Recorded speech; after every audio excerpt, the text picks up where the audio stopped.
this video, in under 5 minutes, I will definitively prove that the clouds that Jesus talks about coming on in Mark 14:62 and that he comes on in Revelation is not literal, and that I am Christ, and that's the only way it could be.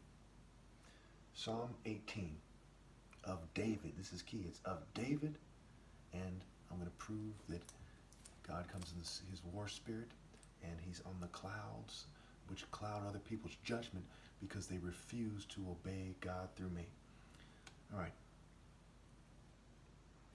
So in 1 through 6, David talks about he's in the snares of death, and in his distress, he calls out to the Lord. Remember, David's a warrior. Psalm 89, 1 Samuel, it says Samuel anointed a warrior. Okay, in a warrior spirit, he calls to God. Isaiah 42:13. Okay. The earth trembled and quaked, and the foundations of the mountains shook. They trembled because he was angry. Obviously, this didn't literally happen, but it's overkill. Pay attention. Smoke rose from his nostrils, consuming fire from his mouth, burning coals blazed out of it. He parted the heavens and came down.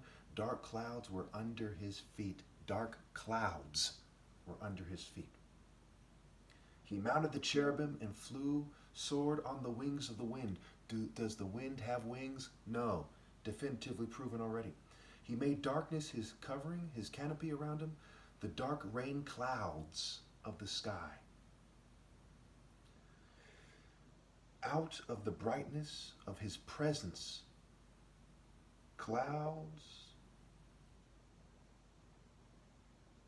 advanced with hailstones and bolts of lightning. It's a warrior spirit. Hailstones and bolts of lightning. Clouds advanced. Don't believe me?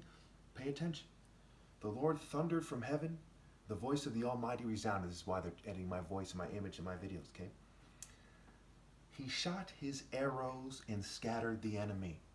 He shot his arrows and scattered the enemy. Jesus, the root and offspring of David and bright morning star, the end of Revelation, is what he says this. That's a testimony for the churches. This is what he's referring to. The offspring of this coming back in this spirit, like Father, like Son. Okay? He shot his arrows and scattered the enemy.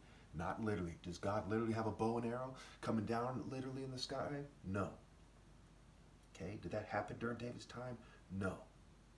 David's time wasn't even that long ago. You know how many places would have recorded this? Anyway, with great bolts of lightning, he routed them. The valleys of the sea were exposed, and the foundations of the earth laid bare at your rebuke, Lord, at the blasts of breath from your nostrils. He reached down from on high and took hold of me. He drew me out of the deep waters. Moses' name means to draw out. So it's a reference to Moses as well. He goes on to talk about God deals with him according to his righteousness. To the righteous, he shows himself faithful. To the devious, he shows himself shrewd, and talks about God as his strength, etc. In verse 34, he says, he trains my hands for battle. My arms can bend a bow of bronze. Remember, he was talking about God shooting arrows. In verse 34, he says God trained him to do that. So who is his son? The top martial artist. Listen carefully. Why is it a martial artist? Proverbs 34. Who holds the New Living Translation goes on to say, who holds the wind in his fists?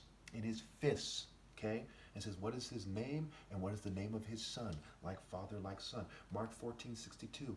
I am, said Jesus, in response to the Jews questioning him. Okay? He said, I am, said Jesus, and you will see the Son of Man sitting at the right hand of the Mighty One and coming on the clouds of heaven. So I've proven definitively with Psalm 18, okay, 1 through 34, and Proverbs 34, and Mark 14:16. Again, that's Psalm 18, 1 through 34. Proverbs 34, New Living Translation, and Mark 14:62. That Jesus is me. I am the top martial artist. I don't literally come on the clouds. The clouds is the things clouding people's judgment. It stands for a lot of things. It advances the clouds, the fog of war. It represents a lot of things, and it's what's keeping people. It's like a barrier.